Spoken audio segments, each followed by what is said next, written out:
Blood is thicker than water, but money is the ultimate solvent. 7 years ago, my parents threw me out into the freezing November rain with nothing but a trash bag of clothes because I refused to be their corporate puppet.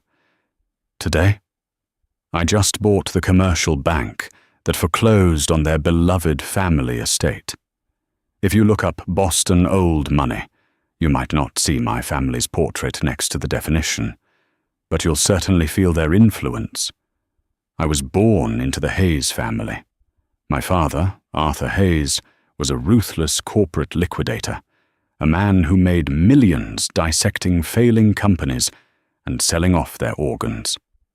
My mother, Beatrice, was a socialite whose only true passions were maintaining our pristine public image and hosting charity galas that cost more than the charities actually raised. I was the youngest of 3. My older brother, David, was exactly what my father wanted: arrogant, sharp-elbowed, and morally flexible. My sister Caroline was perfectly content to marry a junior partner at a law firm and play the role of a dutiful trophy wife. And then there was me, Samantha Hayes, the anomaly, the disappointment. From the time I was 10, my path was written in stone by my father. I was to attend a prestigious boarding school, get my undergraduate degree at Yale, and immediately enter Harvard Business School so I could eventually take over the wealth management division of Hayes and Partners. There was no room for negotiation. In my family, love wasn't given. It was earned through strict compliance. But I had a secret. While my siblings were busy networking at country clubs, I was spending my time with Maria, our live-in housekeeper, in the kitchen. Maria taught me the magic of heat, salt, acid, and time. While my father saw value only in profit margins and stock portfolios, I found value in feeding people, in creating something beautiful from raw, chaotic ingredients. By the time I was 18, I was secretly reading Escoffier and Thomas Keller instead of the Wall Street Journal. The collision course finally met its explosive end during Thanksgiving weekend of 2018. I was in my first year at Harvard Business School, thoroughly miserable, losing weight, and completely depressed. I had been quietly saving the generous allowance my parents gave me, funneling it into a separate, secret account. I had secretly applied to the Culinary Institute of America, CIA, in New York, and I had just received my acceptance letter. We were sitting around the massive mahogany dining table. Arthur was holding court, bragging about a recent hostile takeover, when he turned to me. "Samantha," he barked over his crystal wine glass, "I've arranged a summer internship for you at Goldman. You start June 1st. Don't embarrass me." I put my fork down. My hands were shaking so hard, I had to press them against my thighs. "I'm not taking it, Dad," I said, my voice barely above a whisper. "And I'm not going back to Harvard next semester." The silence that fell over the room was deafening. Even the clinking of silverware stopped. David looked at me like I had grown a second head. Beatrice's face paled, her eyes darting to the kitchen door to ensure the staff wasn't listening. "Excuse me?" Arthur said, his tone dropping to that dangerously quiet register he used before utterly destroying someone in a boardroom. "I'm dropping out," I said, finding a sliver of courage. "I've been accepted into the Culinary Institute. I want to be a chef. I want to open my own restaurant." David burst out laughing. "A cook? You want to be a glorified servant?" "David, shut up!" I snapped. I looked at my father. "It's my life. I hate finance. I hate the firm. I'm doing this." What happened next wasn't a screaming match. It was a cold, calculated execution. My father stood up, wiped his mouth with his linen napkin, and tossed it onto his half-eaten turkey. "You have 30 minutes to pack whatever fits into a single garbage bag," he said flatly. "Arthur, please," my mother whispered, but one glare from him silenced her. "If you walk out that door to flip burgers, you are no longer a Hayes," he continued, his eyes dead and unblinking. "You will receive nothing. No trust fund, no inheritance, no car, no phone. You will not contact your mother, your brother, or your sister. You will be entirely dead to this family. Let's see how far your little cooking hobby gets you when you have to pay your own rent." I thought he was bluffing. I went upstairs, packed a duffel bag with my warmest clothes, and walked back down. He was waiting by the front door, holding a pair of heavy scissors. In front of me, he cut up my credit cards. He held out his hand for my phone and my car keys. I handed them over. When I stepped out into the freezing November rain, the heavy oak door slammed shut behind me. I walked 3 miles to a 24-hour diner, shivering, terrified, but for the first time in my life, I felt like I could actually breathe. I thought the worst was over. I thought the separation was just a clean break. I had no idea that my father's ego wouldn't allow me to simply walk away. He needed me to fail, so I would have to crawl back on my hands and knees and beg for his forgiveness. The next 3 years were a blur of grease, exhaustion, and poverty. Because I no longer had access to my secret savings account, my father had legally frozen it by claiming I had fraudulently transferred funds from an account tied to his name. I couldn't afford the CIA. I was entirely on my own. I moved to Chicago to put as much distance between myself and Boston as possible.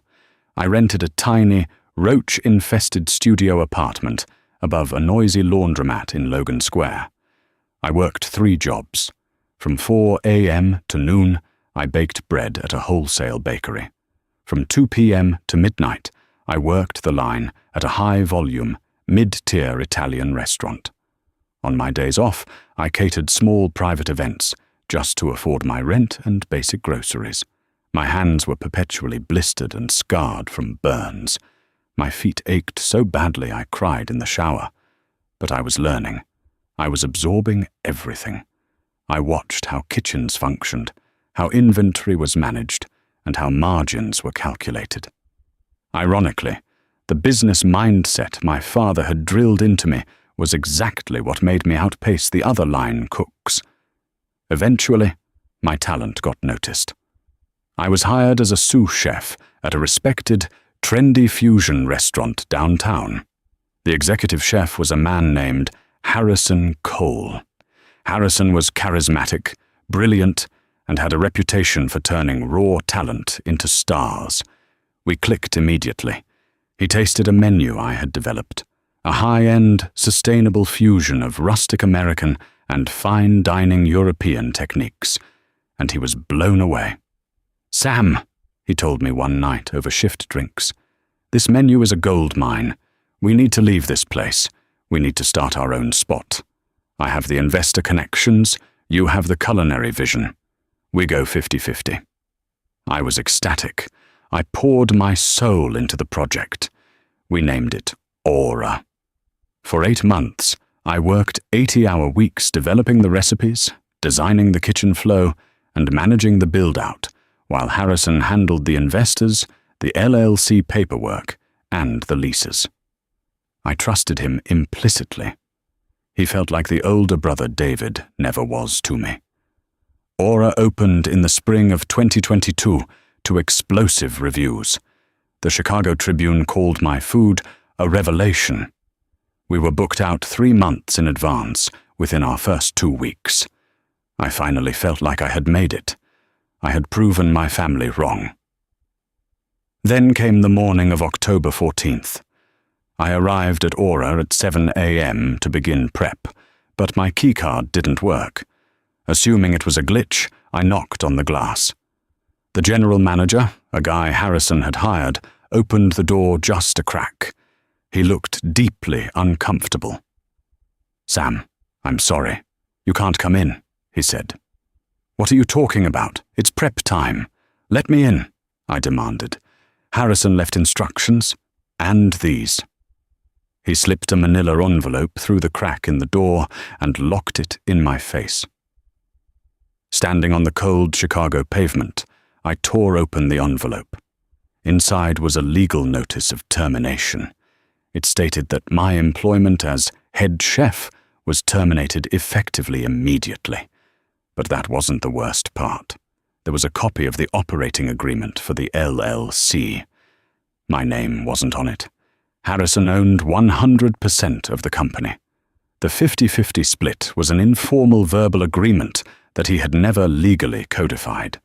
Furthermore, the contract I had signed without having a lawyer review it contained a vicious non-compete clause and a stipulation that all intellectual property, meaning every single recipe, concept, and menu design I had created, belonged entirely to the restaurant. I had been completely locked out of my own dream. I immediately called Harrison. It went straight to voicemail. I called again and again. Finally, later that afternoon, I received a text message from a blocked number. It was a video file. I clicked play. The video showed Harrison sitting in a lavish, familiar leather armchair. It took me a second to recognize the room. It was the study of my parents' estate back in Boston. The camera panned over, and there sat my father, Arthur Hayes, sipping scotch, looking incredibly smug. "Hello, Samantha," my father's voice purred through my cracked phone speaker. "I hope you are enjoying the real world. Harrison here was in need of some heavy capital to get his little restaurant off the ground. I provided it under the condition that he assume full legal control and that upon the restaurant achieving a valuation of $2 million, you would be removed." My father leaned forward, staring directly into the camera. "You see, Samantha, the world is full of sharks. You thought you could survive without my protection? You are nothing without the Hayes name. You have no restaurant. You have no recipes. You are unemployed, broke, and legally barred from cooking professionally in Chicago for 2 years. Your little rebellion is over. You have my phone number. Call me, apologize, and I will allow you to return home and take a junior analyst position at the firm. I expect your call by Friday." The video ended. I sat on the edge of my thrifted mattress, the phone slipping from my numb fingers. My own father had spent hundreds of thousands of dollars just to legally ruin me, just to break my spirit and prove a point. He had bought my mentor. He had stolen my sweat and blood. The betrayal from Harrison stung, but the sheer, vindictive cruelty of my father broke something inside me. I laid down on the floor and sobbed until I threw up. I was 25 years old, utterly destitute, legally bound, and completely broken. I had a mere $400 in my checking account. Friday approached. I stared at my phone, the temptation to just give up and call my father weighing heavily on me. The warmth of my old bedroom, the financial security, the end of the constant struggle. It was right there. But as I looked at the burn scars on my forearms, scars I had earned through my own hard work, the crushing despair began to curdle into something else. Rage. White-hot, blinding, absolute rage. I didn't call Arthur Hayes on Friday. Instead, I called a cheap legal clinic in the city. I sat down with a tired public defender named Sarah Martinez and slapped the contract on her desk. "I need to know exactly what this non-compete covers," I told her. Sarah read it over, sighing. "It's ironclad, Sam. You cannot work as a chef, consultant, or manager in any commercial restaurant, catering business, or food service establishment within a 50-mile radius of Chicago for 2 years."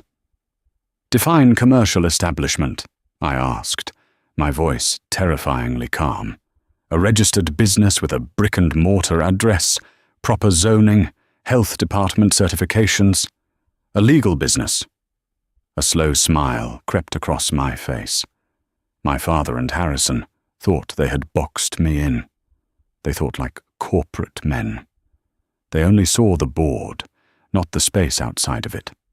So, I said, leaning forward, if I were to say, invite people to a private residence, and they just happened to make a donation for the experience, that's not a commercial establishment, is it? Sarah looked at me over her glasses, a smirk slowly mirroring mine. Technically, no. It's a private dinner party.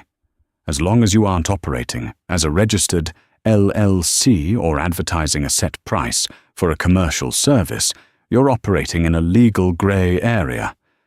But it's incredibly risky. I have absolutely nothing left to lose, I replied. That was the birth of the phantom table. Since I couldn't legally be a chef in a restaurant, I became a ghost. I used my remaining $400 to buy cheap, bulk ingredients from local farmers' markets. I contacted 3 wealthy regulars from Aura, who I knew had been furious about my sudden departure. I told them I was hosting an exclusive underground dining experience in my tiny apartment. No set price, strictly invitation only, cash donations at the end of the night. I transformed my cramped apartment. I hung cheap velvet curtains to hide the peeling paint. I borrowed folding chairs. I cooked a 5-course meal on a terrible 4-burner electric stove. They came. They ate. They were mesmerized. The intimacy of the space, the story behind the food, the sheer rebellion of it all, it intoxicated them. At the end of the night, they left $1,500 in a jar by the door. Word spread like wildfire. The exclusivity drove people insane. Wealthy foodies, city politicians, and local celebrities were begging for the password to the phantom table. Because there was no overhead and no corporate structure, my profit margins were astronomical. Within 6 months, I was moving the restaurant to different secret locations, abandoned warehouses, luxury penthouses, empty art galleries. My father thought he had buried me, but he didn't realize I was a seed. And down in the dark, I was growing into something monstrously successful. For exactly 730 days, I operated the phantom table in the shadows of Chicago. I dodged health inspectors, paid off building managers in cash, and built a clientele that included A-list actors filming in the city, tech billionaires, and international dignitaries. Because I was operating completely outside the traditional restaurant ecosystem, my overhead was practically non-existent. I was clearing more net profit in a month than most Michelin-starred restaurants make in a year. But I didn't spend a dime of it on luxury. I lived in the same roach-infested Logan Square studio. I wore the same cheap clothes. Every single dollar was funneled into an offshore holding company set up by Sarah Martinez, the legal aid lawyer who had become my closest confidant and de facto business partner. I was waiting for the clock to run out. On October 15th, 2024, at 12:01 a.m., my non-compete clause expired. I was legally free. The very next morning, I didn't just step back into the light. I detonated a bomb in the culinary world. I used the millions I had hoarded to purchase a massive, multi-level historic bank building in the West Loop. I didn't rely on a single outside investor. I owned it outright. We gutted the interior and built the most technologically advanced, beautifully designed kitchen in the Midwest. I named the restaurant Resurgence. Opening night wasn't just a dinner. It was a coronation. The people who had frequented the phantom table flocked to the new, legitimate flagship. We secured 3 Michelin stars within our first 18 months, a nearly impossible feat. But I didn't stop there. Here is the greatest, most bitter irony of my life. The very financial education my father had violently forced upon me at Harvard Business School was the exact weapon I used to conquer his world. I didn't just want to be a chef anymore. I wanted to be an apex predator. Sarah and I formed the Martinez Hayes Hospitality Group. We didn't just open restaurants. We started buying the real estate beneath them. We acquired distressed supply chains, local organic farms, and boutique logistics companies. I integrated everything vertically. By the time I was 29, I wasn't just a chef. I was a hospitality mogul with a net worth north of $80 million. Meanwhile, Karma was slowly, methodically preparing its menu for my family in Boston. The economic shift of late 2024 was brutal for firms like Hayes and Partners.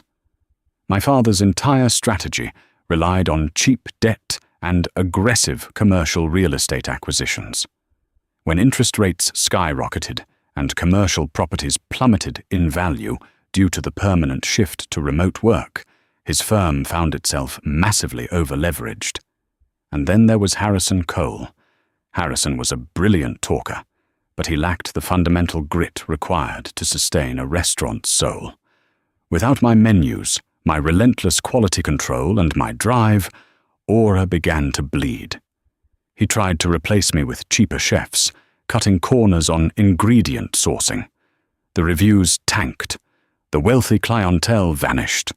Within 3 years, Aura was drowning in debt, missing rent payments, and facing a massive health code violation. My father, who had heavily bankrolled Aura just to spite me, refused to bail Harrison out. Arthur Hayes only cared about winners.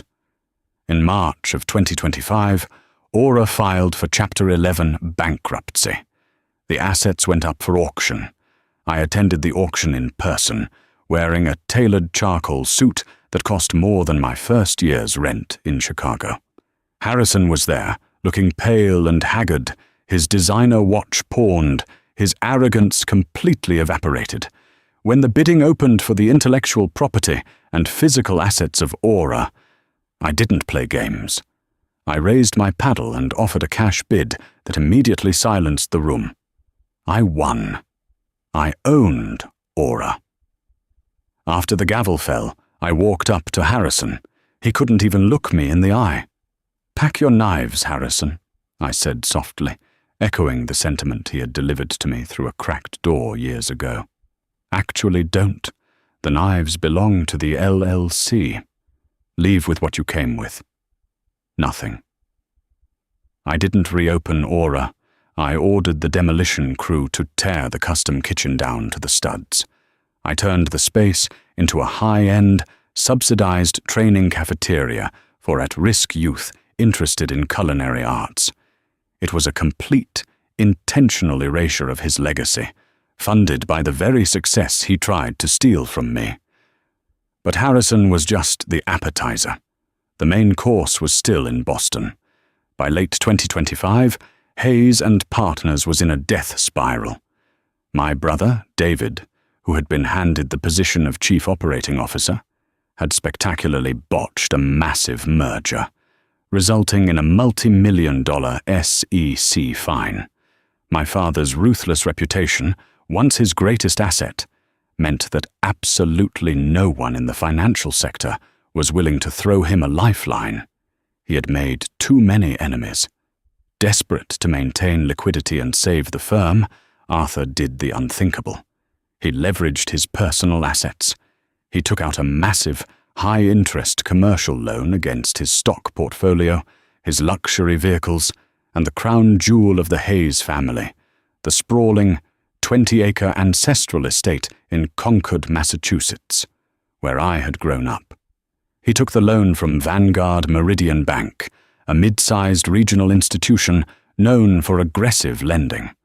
What Arthur didn't know was that Vanguard Meridian had quietly been struggling with its own liquidity crisis due to bad commercial real estate bets. In January 2026, regulators stepped in, forcing Vanguard Meridian to liquidate large portions of its distressed debt portfolio to stay afloat. When my financial advisors brought this to my attention, my heart stopped. I saw my father's name on a ledger of distressed, defaulting loans. He had missed 3 consecutive payments. The bank was preparing to foreclose on the Concord estate. "Buy it," I told my wealth manager, Jonathan. Jonathan adjusted his glasses. "Sam, buying this specific tranche of debt is highly irregular. It's toxic. You're talking about acquiring the note on a residential estate and a failing corporate entity." "I don't care," I replied, my voice steady. "Use the offshore holding company. November Rain, LLC. Buy the debt. I want to hold the note on my father's house." It took 2 weeks of aggressive negotiations, but by mid-November, Rain, LLC officially owned the $45 million debt obligation of Arthur Hayes. I was legally his sole creditor. I held the deed to his home, the collateral on his firm, and the leash around his neck. I instructed my legal team to immediately initiate foreclosure proceedings. Panic set in. Through my lawyers, I watched my family scramble. My mother, Beatrice, was reportedly selling her jewelry just to keep up appearances. My sister, Caroline, cut ties with my parents to protect her husband's reputation. David was unceremoniously fired by my father in a last-ditch effort to appease the anonymous creditor holding their debt. Finally, Arthur Hayes requested an emergency, in-person meeting with the head of November Rain, LLC, to negotiate a restructuring of the debt. He wanted to beg for his house. I agreed to the meeting. I scheduled it for a rainy Tuesday in March at the flagship boardroom of Martinez Hayes Hospitality in Chicago. I sat at the head of the long, polished walnut table. The Chicago skyline loomed gray and imposing behind me through the floor-to-ceiling windows. I wore no makeup. I wore a simple black turtleneck, and the faint, permanent burn scars on my forearms were fully visible. The heavy glass doors opened. My father walked in, followed by my brother, David. They both looked 10 years older. My father's posture, once imposing and rigid, had a slight slump to it. The arrogance was gone, replaced by the panicked sweat of a cornered animal. They didn't look at the head of the table immediately. They were busy unpacking files, setting down briefcases. "Gentlemen," I said. My father's head snapped up. The color instantly drained from his face, leaving him looking like a freshly exhumed corpse. David dropped his leather portfolio. It hit the floor with a loud, echoing smack, papers spilling everywhere. "Samantha," my father whispered, the word catching in his throat. "Take a seat, Arthur," I said, leaning back in my chair. He didn't move. He stared at me, then looked at the plaque on the wall behind me. Martinez Hayes Hospitality. Then he looked down at the legal documents resting in front of me, the foreclosure notices. The reality of the situation washed over him in real time. The anonymous corporate entity that had bought his debt, the apex predator that was about to strip him of everything he owned, was the daughter he had thrown away like trash. This is a mistake," David stammered, stepping backward. You're November Rain?" "I am," I replied calmly. "And as of yesterday, you are in default. The grace period has expired." My father finally found his legs.